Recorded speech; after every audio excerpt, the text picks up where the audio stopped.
Welcome to the Wizards Brew podcast. I'm Carl Jalm. And I'm Daniel Nyhuis. So before we get into the main topic for today, we want to talk about a tournament that Danny and I and a good friend of ours went to over this past weekend. In our area, there was a 3v3 team tournament, and it was a really cool one. I like this style where you have one player on Legacy, one on Modern, one on Standard, and you duke it out against the other team's player of that format. Yeah, this is way better than what some other of the events have been doing. Like, I think Star City did a Grand Prix at one, or so, one of the Grand Prix was like Team Unified Modern. That's garbage. That is hot garbage. Nobody should be playing that. That's not fun because it doesn't bring innovative decks. It brings, okay, what's the most powerful deck that doesn't share the same 75 as what I have? So a lot of people brought Death Shadow, Ad Nauseam, and then Affinity. And then that's it. Those are the most powerful decks. Yeah, sure, we saw Sand Blacklight and Titan Post, and we saw some Eggs decks pop up. Those are fun. But you don't see the innovation of the formats. You just see, oh, well, you have the same deck as I do. Well, let's try not to touch the same cards. And that's not what we want to be doing. Yeah, and it becomes a shell game of, which seed are they putting their Death Shadow player in, so we can put our guy with a good matchup against Death Shadow there, but then you got to figure out where they put it. It kind of makes everything a wash, in my opinion. Right, exactly. So instead, you can do one Legacy, one Modern, one Standard, and you can go whatever you want. You can play however you want. Everybody has a chance to win. The rules basically are Standard versus Standard, of course. Modern, Legacy, and it's whoever wins the first two games overall and the entire team wins. So let's say me and Carl won. Well, we won it for our team. But let's say me and Carl lost. Well, we lost it for our team. Yeah, and it is good because you still get to play best of three against the person you're sitting across from, and then if you lose, you could still win if your two teammates win their best of threes, which helps shore up those times where you're playing Mono Red Burn and Modern or something, and then your opponent's on Soul Sisters and you can't kill them.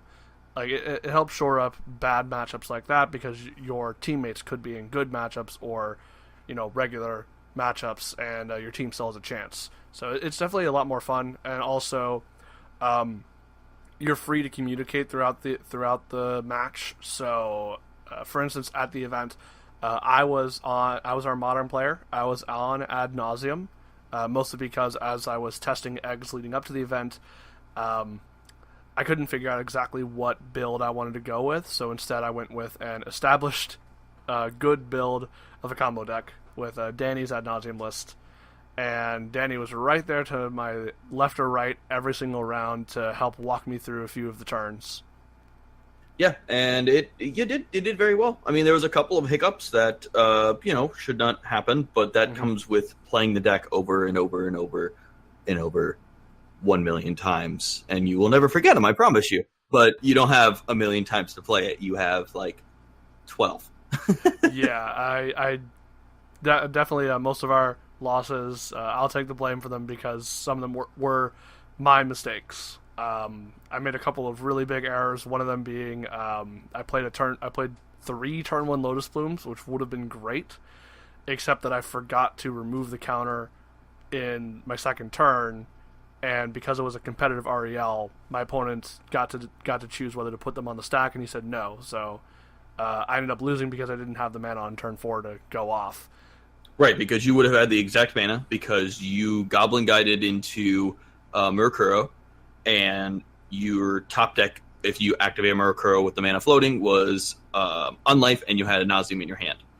So you would have been able to combo kill right there because you had 2, 6, 7, 8, 9. You had 9 mana to play with. Yeah, everything would have been perfect if I had that extra 9 mana that turn. I would have just been able to go boom, boom, boom, you're dead. And yeah, but yeah, it was a bit embarrassing because I play with Lotus Blooms in eggs. So I'm like, how did I miss that? I don't. It's something that it passes you when you're not paying attention. Or if you play too quick, if you put too many cards down at once, or if you just go right to your draw step. For myself. I've played so much Death and Taxes that I have just this like mental stigma of my upkeep is the most important time and your upkeep is the most important time for me to do something. So I need to take this opportunity to remember it. And I will say, if you've ever played against me, I'll go on your upkeep or untap upkeep. And I will just go right to my draw step. I allow the opportunity to pass around. A lot of people will go right to their draw step. Yeah, exactly. And definitely Death and Taxes felt really strong. That's another thing. I feel that we made the correct decisions for which decks to bring. Danny was our legacy player. He was on Death and Taxes, which turned out being a pretty good choice. You had some good matchups, and you also had the correct sideboard because Miracles is mostly not there. There's a handful of people trying to still make it a thing with stuff like Portent and Predict. We can get into that in another episode, but there was a lot of Reanimator at that event. A lot of the red-black Reanimator, which is supposed to go really fast.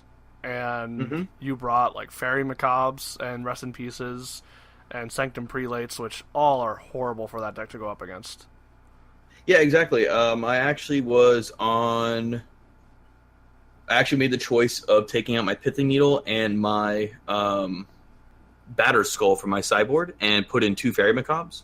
And the Fairy Macabre actually won me a game. Yeah, I saw that. Yeah, it's definitely... Fairy Macabre was just such a great card against graveyard strategies.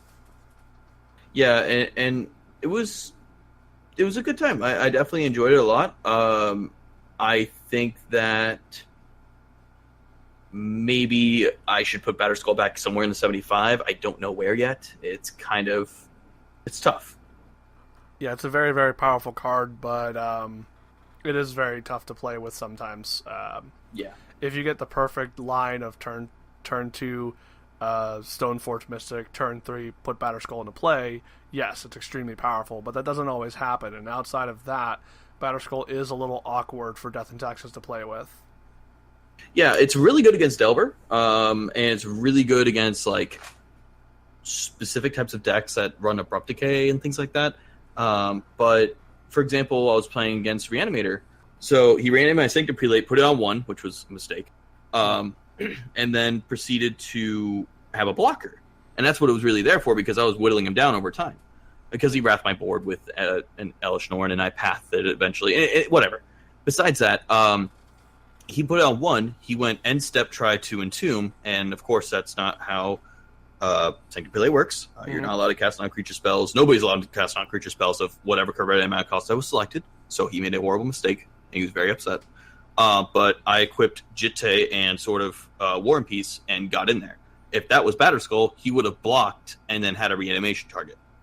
So it definitely did work out pretty well with that. Now, for myself and Ad Nauseam, again, I made some play mistakes, but it was still definitely the correct choice to bring. The opponents that we went up against, they knew Ad Nauseam, but it felt like they weren't prepared for Ad Nauseam, and some of them didn't really know the correct lines against Ad Nauseam in some turns. So it was in the first round. I was up against a black-white kind of Death and Taxes style deck in Modern, and he had Thought-Knot Seer and Eldrazi Displacer on board, and he was bouncing the Thought-Knot Seer and choosing to let me draw the card first, then he would exile a card from my hand. So both Danny and our teammate Dan Baker, they won their games before I could finish mine, but because my opponent was allowing me to draw the card and then he would exile one, if either my other teammates had lost, I actually would have had the perfect 3 cards to combo off before he could exile a card from my hand. So that would have been a big mistake on my opponent's part.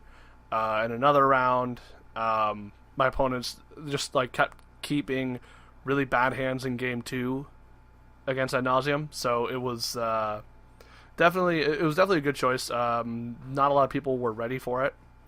And then our teammate Dan Baker, he was on Jeskai control and standard, and that ended up being really good. He went up against a lot of blue-red control and against an Otherworks Marvel deck. And just like we discussed in our Hidden Gems episode for Amonkhet, he had a one of Gideon's Intervention in his sideboard, which he brought in against Marvel, and he slammed it, named Ulamog, and his opponent could do nothing. There was actually the turn before Baker won. The opponent was in top deck mode, and he draws Ulamog and just groans because he can't do anything. Yeah, exactly. So, Gains Intervention is actually just like a super fantastic card for white decks, and more people should be playing it in their sideboard. As at least as a one of, I recommend 2. I think it's just that powerful to be able to I lock you out of the game. Yeah, the enchantment hit is definitely very light right now. There are a handful of lists running 1 Appetite for the Unnatural in the sideboard, but most people are relying on Dissenter's Deliverance or Manglehorns because you're mostly having to deal with vehicles and Etherworks Marvel itself, so you want to go with the more efficient answers. You can snag an easy win because you're going to win game 1 most of the time, and then game 2 you're just intervention, naming Ulamog, good luck. And your opponent's just oh, I have no answer to this except for little creatures. And I'm all right, cool, I'll just, Dynamo Tower your creatures down. Yeah, it's good. It's good in the other matchups too, because against vehicles, a lot of them are slowly getting rid of fragmentizes, so you can just slam that down. Against zombies, they really have no way of dealing with it at all unless they're black-white, and even then, they could be using Anguish Unmaking, but you're forcing them to deal with this permanent off to the side before they can go with their normal game plan. So definitely, I'm excited to see if more decks start playing the card. We'll see what happens in the future. It'll keep moving up. Now that we're done talking about our own personal exploits in the realm of competitive Magic, we are going to touch lightly on some of the events that happened over this past weekend that you may have seen on Twitch or elsewhere. We have 2 modern Grand Prix happened, one in Copenhagen and one in Kobe, and we also had SCG Baltimore. And these were all modern events. Yeah, a lot of modern this weekend, which was fantastic. More modern, the better. Definitely should be more events. I don't know why Wizards doesn't do that, but that's a story for another day. Yeah, now, first off, we're going to take a quick look at SCG Baltimore, where there's a lot of diversity in the top 8. But one of the most interesting things, and I personally don't agree with this, the second place deck was a 4-color control list, piloted by Travis Purley. And it's kind of a little everywhere, because it looks like Grixis Control, but then you've got some Lingering Souls, a Sphinx's Revelation, sideboard you've got a Johnny Vengeance and Nahiri the Harbinger and Runed Halos. It's a bit all over the place and very greedy. Right, and that was the word I was looking for. It's just really greedy. Is that a bad thing? Oh, hell no. That's actually a good thing sometimes. If you can spike a tournament by being a super greedy, aggressive deck that is a control deck in some fashion, just being I have all the answers, I know exactly when I need them, I know I need to play them, you're going to win a tournament like that. But of course, you could also be okay, I'm dodging one very specific matchup, and you will see them 3 games in a row, and you will lose. It's just a very, very greedy deck, but it happened to get there into the finals.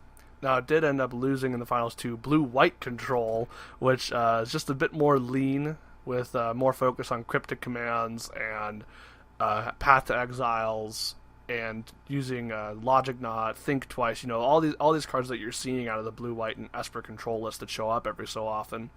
So, because this is more lean and focused, it's going to have a bit of a better time against 4-color control, which is built to deal with every deck, but on a lower level than some decks can deal with specific ones. Exactly. One of the other interesting things out of SCG Baltimore is we have a Living End deck that made it to the top 8, and this deck, what I like about it is it has 2 Fairy Macabres in the main board and 2 in the sideboard. So we were discussing Fairy Macabre earlier. It is a 2/2 Fairy Rogue for 1 black with flying, but you're mostly playing it because you can discard Fairy Macabre to exile 2 target cards that are in graveyards. A lot of times this is really good against some decks that are former Reanimator, like Grizzle Shoal, even Living End itself. It's even actually really good against Snapcaster Mage. You're okay, I'll snap back Remand. It's all right, well, I'll exile that instead, and because it's an activated ability, you don't run any form of non-activated ability counterspells, so it will resolve, and you'll just get a ambush viper. Yeah, no one's running Squelch or Trick Bind right now in Modern, so Fairy Macabre pretty much always gets to exile what it wants to. So yeah, your opponent plays Snapcaster Mage and targets the Cryptic command in their graveyard, and you go, nope, no flashback for you. Definitely very good, and it synergizes extremely well with Living End, because when Living End resolves, the Fairy Macabres that you have discarded are going to come back onto the battlefield, so you get a couple of free 2/2 flyers. Mm-hmm. Exactly, and that's good. Having flyers in Living End is actually really, really nice. Yeah, it definitely helps when you end up in one of those states where after you Living End, your opponent can just kill your big guy, goif goif go. Then you still have Fairy Macabres that can get around the goifs, so it's nice. Mm-hmm. Now, leaving SCG Baltimore, we're going to take a look at Grand Prix Copenhagen, where we did see in the top 8 a Devoted Druid Vizier of Remedies combo deck show up. So it's not very much like the one that we built with the Craterhoof Behemoth and all that, but this is more focused on using Duskwatch Recruiter to filter through your deck for your kill condition. A lot of lists have been using Walking Ballista, but the one that made the top 8, piloted by Michael Steinecke, was using Ronus the Indomitable as its kill condition. So this is the new green god. We've talked about him before in this podcast, but he's a 5/5 Death Touch indestructible for 2 and a green. He can't attack or block unless you control another creature with power 4 or greater, and you pay 2 and a green to give another creature +2/+0 and trample. So with the Devoted Druid Vizier of Remedies combo, you get infinite green mana. You either Court of Calling for Ronus, or you have Duskwatch Recruiter out, and you filter through your entire deck with Duskwatch Recruiter's activated ability to put Ronus in your hand, play him, activate his ability an arbitrary number of times, and attack with a gigantic powered trampler, or a few of them. Yeah, most of the time you'll probably want to do both, like 5, 6, like whatever you can do, as many creatures as you possibly can, and just be like, all right, I have a giant board now, and I will go do my attacks. And it's like, oh, okay, well, I can't beat that. Yeah, it's definitely a very, very hard combo to beat.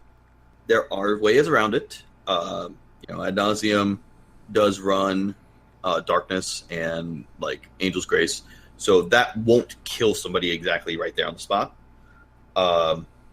Because people do run Holy Day. Like, you'll be surprised. There are Holy Day effects and fog effects in a lot of people's sideboards, because aggression is the answer. I think it's the best way to do something. So Walking Ballista is still a really good choice, I would say. Oh yeah, definitely. Walking Ballista is still very, very good. And one of the ways this deck can get around those Holy Day effects is it does still run the infinite life combo with Kitchen Finks. So that, against most decks, will still win the game. And now we're going to move on to Grand Prix Kobe, where we saw a lot of innovation. And we usually see this sort of stuff out of Japan. The players over in Japan are usually more open to experimentation, so we see a lot of crazier stuff coming out of not just their local tournaments, but also their Grand Prix. Yeah, for some reason the Japanese are just absolutely crazy when it comes to their innovation. I.e., Ad Nauseam made the top 8, and somebody's running Godhead of Awe. And I linked this to a lot of my friends. Carl first showed me. I was like, what is this? And I started looking into it, and there's a good reason why it's there. Godhead of Awe is, 5 mana for a 4/4? Blue-white of any color? Yeah, it's 5 mana. All of it is hybrid blue-white, so you can pay white, white, white, white, white, blue, blue, blue, blue, blue, or any combination for, yes, as you said, a 4/4 flyer. Yeah, and the main thing is it makes all other creatures 1/1s. So it beats one of our bad matchups, which is Death Shadow, because what happens is Death Shadow is a 13/13, but it has an X life total unless you're at a certain life total. Well, if it's a 1/1, it automatically dies. So yeah. I could see why people want to play it. It's also really good against like Goif and like Siege Rhino and things like that. But again, It actually is pretty bad against Goyf because the Oracle text is that other creatures have base power and toughness 1/1, so it actually gives the Goyfs 1 extra point of power. But as you said, against Death Shadow and actually against a lot of other creatures, it's extremely good. It's just Goyfs or anything that has a static effect that boosts its power and toughness doesn't really help you out against. Yeah, no, that makes more sense. But yeah, overall, I mean, like, it's a cool little tech. Is it good? That's a different story. I don't know if I would call that good. I would call it sweet.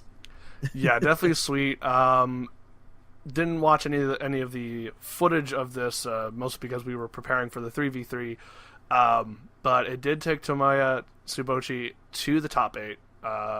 Probably mostly from just the power of Ad Nauseam as a combo deck, but it would be interesting to hear how many Death Shadow decks he went up against and how many of them he resolved Godhead of Awe against. I don't speak Japanese, so he will not be on the podcast. Yeah, sadly, I didn't finish my classes I was trying to take on that. But we're going to move on to the next list from Kobe, and this was an Esper control list piloted by Akio Chiba, and what makes this list very sweet, it has 4 copies of Glorybound Initiate, which we've been talking about the past couple of weeks. Again, this is a 1 and a white 3/1 human warrior, and you can exert him as he attacks, so he gets +1/+3 and gets lifelink. And the deck is playing 4 Glorybound Initiates because it's also playing 4 copies of Painful Truths. So Painful Truths, 2 in a black with Converge. You draw X cards and lose X life, where X is the number of colors of mana spent to cast Painful Truths. So you get a lot of draw power at the cost of your life, but the Glorybound Initiates help offset that, and it's just really sweet how these play together, especially because he's not playing any copies of Ancestral Vision. Yeah, I really like the Painful Truths. I found this to be a very, very good card to have just in general. It will pop up more and more and more in Modern because it's just so powerful. Will it be there all the time? Not really, but it definitely will pop up more because it's just 3 mana, draw 3 cards, 3 life. Like, that's good value. If you got Thali on the field, you can do 4 mana, draw 4 cards, and 4 life. Like, that's good. Like, it just progressively gets better. Yeah, it gets a lot better as you get a little further into the game. It's 3 cards immediately instead of Ancestral Vision, where you have to wait 4 turns for those cards or something. So definitely a very strong card that I'm excited to see more Grixis and Esper control decks playing. His removal suite is very diverse because he has access to Fatal Push and Path to Exile, but he's also playing 1 copy of Devour Flesh. This is an instant for 1 in a black. Target player sacrifices a creature, then gains life equal to that creature's toughness. And I don't know if Akio Chiba used this, but one interesting line you can use in this deck, if you need to gain a lot of life immediately, is you attack and exert the Glorybound Initiate. So he's a 4/4 with lifelink. You hit for 4, then you Devour Flesh yourself, sacrificing him, and gain another 4. So you can gain 8 life just like that. Yeah, and I'm sure he did it a couple of times. Most of the time, that's for a Death Shadow. Yeah, most of the time you do that against someone with like a board of just Death Shadows, so it kills all their Death Shadows. But it's definitely an interesting line you can take if you're like, okay, I need to buy just 1 more turn against Burn. So you just do that. Mm-hmm. It's a very, very cool tech. I like it a lot. Yeah, and the last deck we're going to talk about while looking at the GPs, we have an affinity list from GP Kobe piloted by Takeshi Kagawa, and it's mostly a normal affinity list, except it has 1 copy of Collected Company in the deck. I have been trying to say that Collected Company should be tested in affinity since Collected Company's come out. People thought I was crazy. They're like, that's a stupid idea. Why would you do that? Then Collected Company became extremely busted, and then people just kind of forgot about it. I think that this was a test to see how powerful like Collected Company or just green in affinity would be. I'm sure it wasn't as powerful as the pilot would have liked, but for what it's worth, that seems like it did pretty well for him. Yeah, I mean, again, we didn't really watch coverage of it, so it's hard to say how effective it was in games. But he did make the top eight. He's not running any green sources except for the normal five color sources out of Affinity, including your Springleaf drums, your Mox Opals, and the new Spire of Industry. But Collector Company is a really good way for Affinity to rebuild. You see a lot of people packing artifact hate that destroys artifacts, such as Shatterstorm or Shattering Spree, or in some elves lists, you've got Fracturing Gust you're seeing in sideboards. So Collector Company helps you rebuild after these board wipes, which is one of the problems that Affinity has sometimes if you don't have an Inkmoth Nexus on board. Exactly, and a lot of times, I mean, yeah, sure, you run eight creature lands. Are you going to get them every time? I mean, every time I verse one, I see infect, but that's not saying that's the average. Yeah, and definitely with this deck, I mean, this list that was at GP Kobe, 25 creatures, all of them able to be hit by Collector Company. That's about where you want to be, because you look at the top six. You're going to get one hit like 95% of the time, and you're going to get two hits more than 50% of the time, which is great. Yeah, and that's a fantastic spot where you want to be. And your creatures are really, really powerful, especially later in the game, because you've already dumped your hand once or twice. Like, getting one more restock is just enough to kind of push your Arcbound Ravager, to get a Massive Ethereum on the field for lethal. Like, you could do it during combat, things like that, or during a board wipe, you can do something. There are a lot of things that is possible. Yeah, it's definitely I like it. Yeah, it's definitely very interesting. I just have to say, I would be super stoked to collect a company and hit like Etch Champion Master of Ethereum. Ugh. That would be insane to be just like, oh, that works. Or like somebody's like, no blocks, and you're just like looking at lethal, and you're just like, oops, got you, because Arcbound Ravager. Yeah, exactly.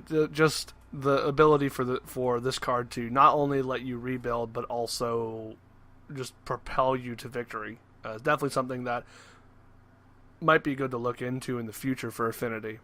Now, these last two lists, the Esper Control and the Affinity lists, lead us into the topic for this week, and that is mitigating weaknesses. So, the big thing to realize about deck building, every deck, no matter what it is, has weaknesses. Some decks, the weaknesses are not as bad as others, but there's always a weakness to a deck.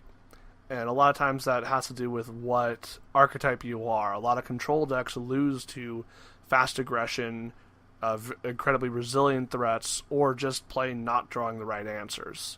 And as we saw with the Esper control list, it's definitely offsetting that with the Glorybound Initiates to gain a lot of life, with the diversity of its removal to deal with the resilient threats, and the 4 Painful Truths to make sure it draws the correct answers as fast as possible.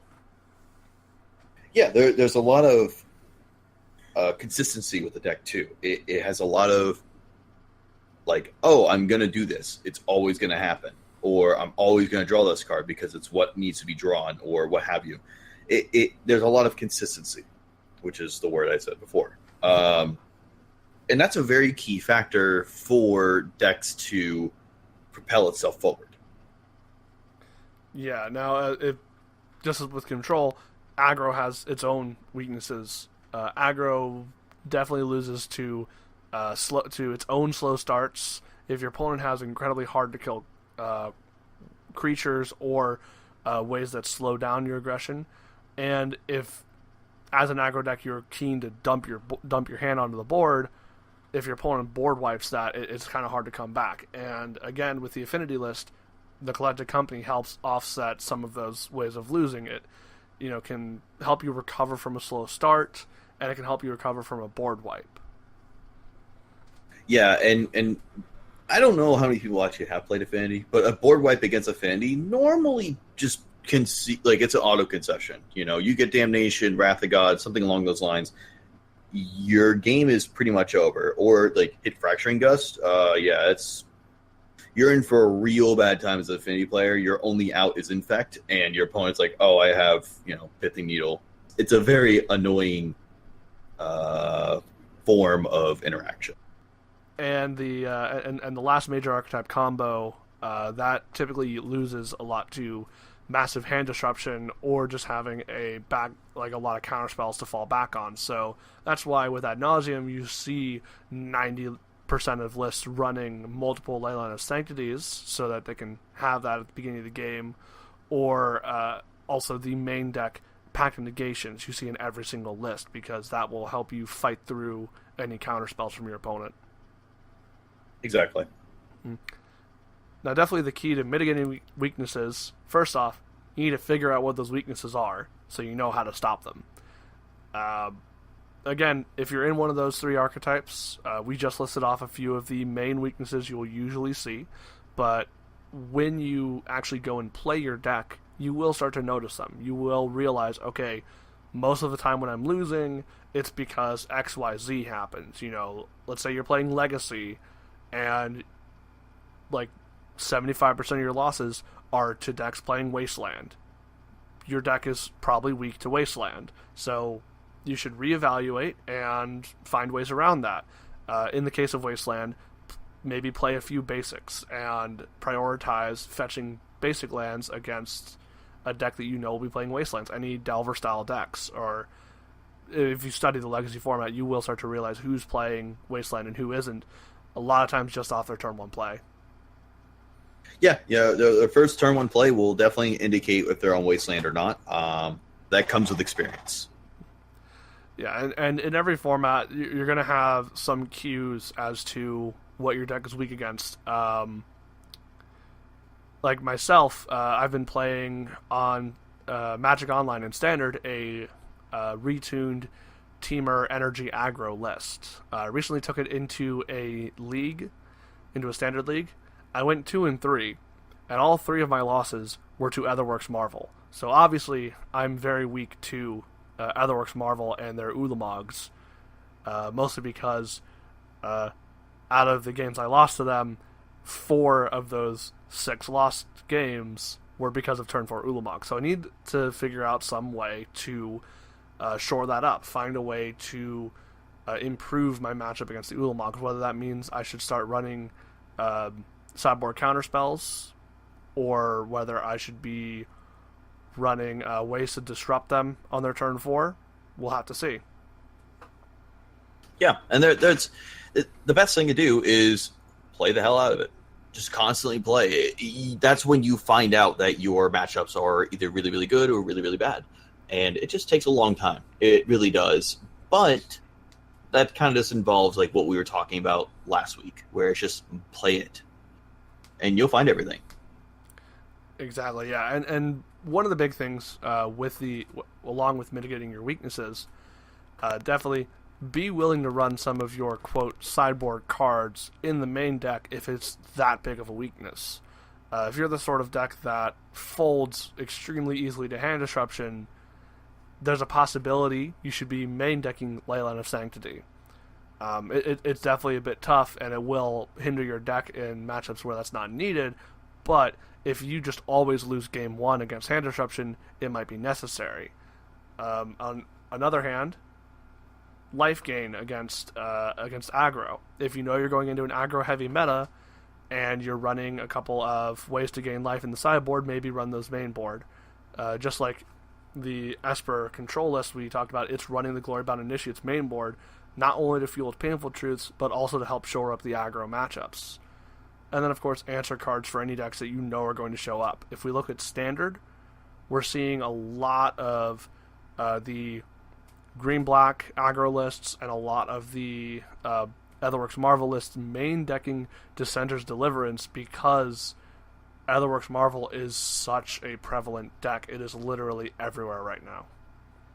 Yeah, when a deck is everywhere, sideboard cards become almost mean boardable. And when that starts happening, that's terrifying for the person that's playing the deck. Yeah, it's definitely extremely terrifying when you go up against Etherworks Marvel and you realize, I have absolutely no way of winning this game. It's just like, please let this be over so I can go to sideboard. So to alleviate that, maybe run a few of your answers in the main deck. Now, before we leave you for this week, we are going back to having a brew of the week, and this week we're going to go to Danny who has for us his new vintage list. So it's really not a brew, but it's definitely um, something that is being already seen play, which is a land still style deck. Um, the main thing is I'm running Emrakul, the Promised End. This was something that was discussed for some time in the Emrakul deck, in the Landstill deck. Is it the best thing to be playing? It's fun.